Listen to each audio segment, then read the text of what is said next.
Today is Saturday, March 28th, 2026, and the United States has effectively come to a standstill. From the most densely populated urban centers to the quietest rural jurisdictions, a massive, unprecedented mobilization of American citizens is currently unfolding in the streets. This is the third iteration of what has become known as the No Kings movement, and the sheer scale of today's demonstrations is actively paralyzing the normal operations of the country. Organizers and local law enforcement agencies are reporting that more than 3,100 individual demonstrations are actively taking place right now. To put that number into perspective, there are just over 3,100 counties in the entire United States.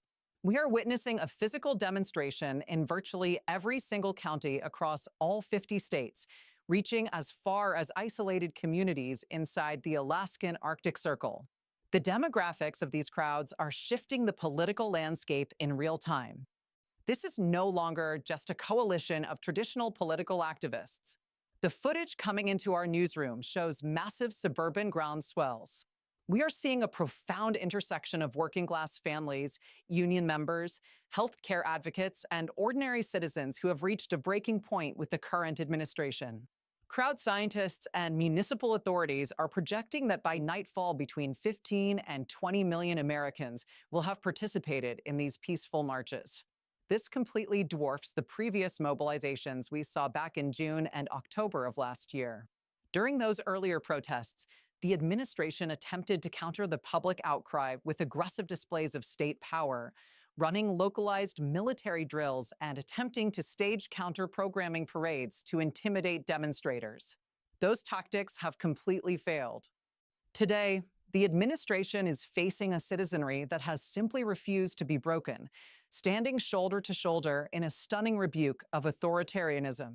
The central demand of the millions marching today is deeply rooted in the fundamental principles of the American Republic, the absolute rejection of autocratic rule, and the dismantling of what protesters are calling the oligarch class.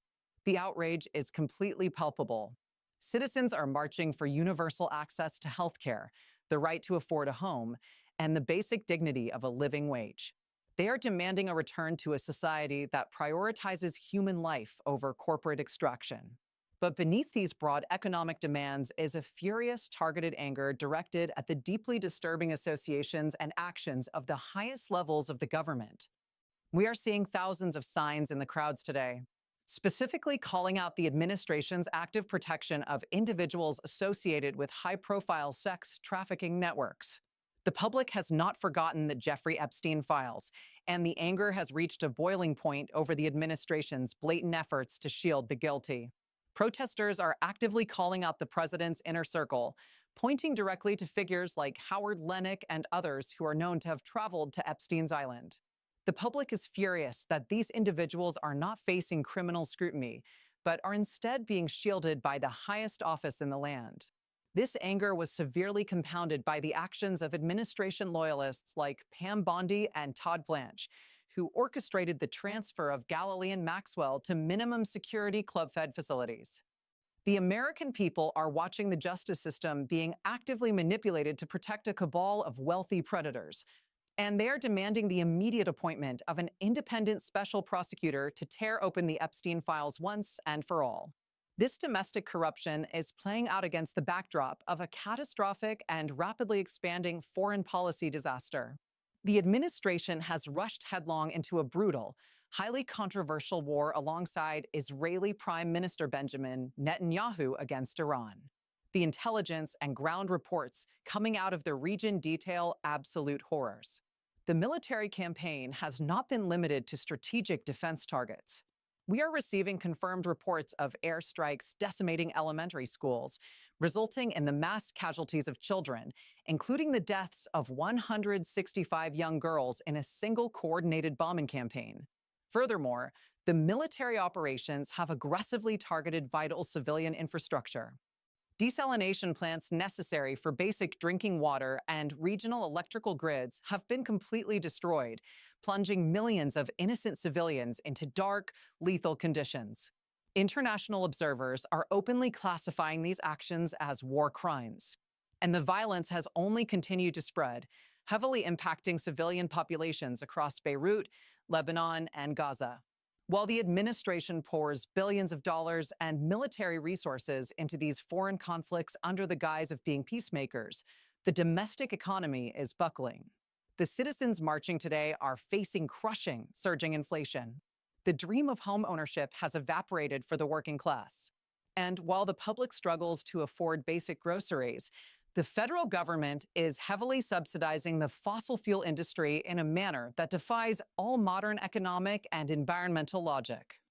In a story that has severely escalated the public's anger today, we have uncovered the details of a staggering, unprecedented transfer of taxpayer wealth. The administration has taken nearly $1 billion of public money and handed it directly to the French energy giant Total Energies. But they did not pay this money to build infrastructure. They paid this foreign corporation to explicitly cancel and walk away from two massive, fully planned offshore wind energy projects located off the coasts of New York and North Carolina.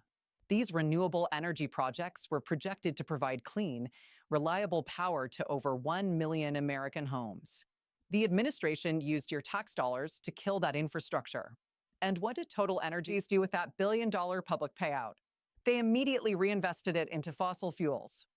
They're using American tax dollars to expand deep-water oil drilling in the Gulf of Mexico, to massively increase natural gas exports out of Texas, and to construct new gas-powered plants. At a time when global instability is causing energy prices to violently fluctuate, and when the scientific consensus demands an immediate transition to renewable energy, the government is literally paying foreign conglomerates to destroy clean energy projects and double down on the exact carbon emissions driving the climate crisis. State leaders across the eastern seaboard are completely outraged, but the administration has completely ignored their protests. The authoritarian posture of the executive branch is not limited to financial handouts for oligarchs. It is being violently enforced on the streets by federal agents operating with near total impunity. Protesters today are demanding immediate and severe reforms to the operations of Immigration and Customs Enforcement, or ICE, and the Border Patrol. These agencies are being deployed in American cities using tactics that lawmakers are openly comparing to the Gestapo. We are seeing federal agents operating outside the bounds of constitutional law, utilizing terror tactics in suburban neighborhoods. The legislative fight over this unchecked power came to a head on Capitol Hill late last night. The Senate was forced to move on a massive funding bill for the Department of Homeland Security, but progressive lawmakers drew a hard line. Congressman Jimmy Gomez of California issued a searing indictment of the federal agencies, outright refusing to vote for the funding bill because it lacked any basic guardrails for ICE and CBP. Congressman Gomez detailed horrifying incidents from his own district, including a constituent who died under suspicious circumstances while in ICE custody and an 8-month pregnant woman who was detained and summarily deported. She was completely lost in the federal system, unable to contact her family until she was already out of the country. Lawmakers are demanding the absolute bare minimum of accountability. They are demanding that ICE agents remove their tactical masks and identify themselves, that they be required to wear active body cameras, and that they completely cease the practice of kicking in residential doors without a signed judicial warrant. But the Republican establishment appears completely unwilling to rein in these federal forces. Congressman Jim McGovern pointed out the massive financial disparities at play, noting that the federal government currently appropriates more money for ICE than the majority of independent nations spend on their entire national militaries. He plainly stated that these agencies are operating as rogue entities that kill people, and he flatly refused to authorize another dime for their operations. This legislative chaos was compounded by the president's attempt to govern by decree. After Republicans intentionally stalled a funding deal for weeks, forcing Transportation Security Administration workers to go without pay, the president swooped in with an executive order to unilaterally fund the TSA. Congresswoman Becca Ballant pointed out the terrifying reality of this maneuver. The legislative branch has completely surrendered its constitutional power of the purse to the executive. The Republicans created a crisis, starved federal workers of their paychecks, and then allowed the president to bypass Congress entirely to look like a savior, fundamentally breaking the separation of powers. This consolidation of power is being actively cheered by a handful of the wealthiest individuals on the planet. During the last major mobilization, Senator Bernie Sanders delivered a speech that has become the defining manifesto of these protests. He explicitly named Elon Musk, Jeff Bezos, and Mark Zuckerberg, identifying them as the architects of a hijacked economic and political system. Sanders reminded the public that the American Republic was founded in the 1770s on the explicit rejection of the divine right of kings. And he warned that the nation must now utterly reject the divine right of modern oligarchs. These billionaires have funded the current political regime, and in return, they have seen their wealth and unaccountable power multiply exponentially, while working families are crushed under the weight of inflation and systemic corruption. In response to this massive public uprising, the administration and its allies have launched a coordinated campaign to destroy independent media and reshape the national narrative. Brendan Carr, the commissioner of the Federal Communications Commission, has openly bragged about the administration's successful efforts to purge dissenting voices from the airwaves. The government has successfully executed a campaign to defund the Public Broadcasting Service and National Public Radio. They are openly celebrating the removal of veteran journalists from major networks, cheering the departures of reporters who challenge their narratives. The FCC is actively endorsing the corporate takeovers of legacy news organizations, pushing for new ownership structures at major networks designed to turn independent journalism into state-sanctioned public relations.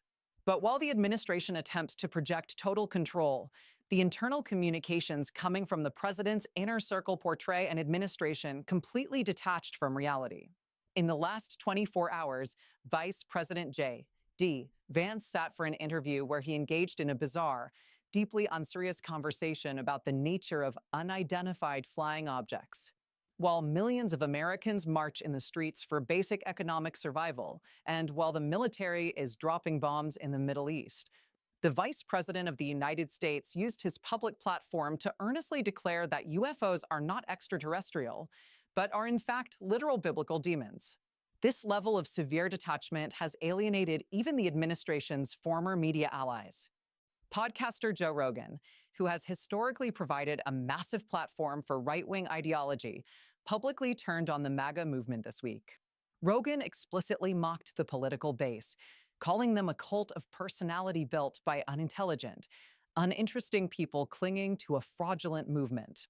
When confronted with this massive defection by one of the largest media figures in the world, the vice president could only offer a weak defense, claiming that the political left simply had more dorks than the political right. It is a stunning display of juvenile behavior from an executive branch facing the largest domestic crisis of the century. And at the center of it all is the president himself. In a statement released to his supporters as the protests began to swell, he completely ignored the millions of people marching against his administration. He ignored the failing economy, the housing crisis, the wars, and the corruption scandals. Instead, he released a video message bragging about his own perceived popularity. He claimed that the United States is now respected like never before, stating that the nation was a joke a year and a half ago, but is now, in his exact words, the hottest country anywhere in the world. He believes the country is, quote, hot. Meanwhile, the streets are filled with millions of citizens who are completely exhausted, terrified for their future, and absolutely resolute in their determination to remove this regime from power. The public has recognized the grave consequences of authoritarian rule. They have seen the data. They are feeling the economic pain. They are watching their neighbors being terrorized by federal agents. They are watching their tax dollars flow to foreign oil conglomerates and domestic billionaires. They are watching the justice system protect predators. But despite the grim reality of this current era, the defining characteristic of today's nationwide mobilization is not despair. It is an overwhelming, profound sense of endurance. The millions of people in the streets today are peacefully demonstrating that they have not been broken. They are standing up for basic humanity, for equality, for the protection of marginalized communities, and for the fundamental survival of the democratic system. They are sending a clear, undeniable message to the highest levels of power that the American people will not accept the divine right of kings, nor will they accept the divine right of the oligarchs who fund them. The protests are expected to continue deep into the night, shutting down major thoroughfares from Los Angeles to Chicago to Washington, D.C. We will keep our reporters on the ground and our cameras rolling in every major city as this historic, unprecedented day in American history continues to unfold. Stay with us.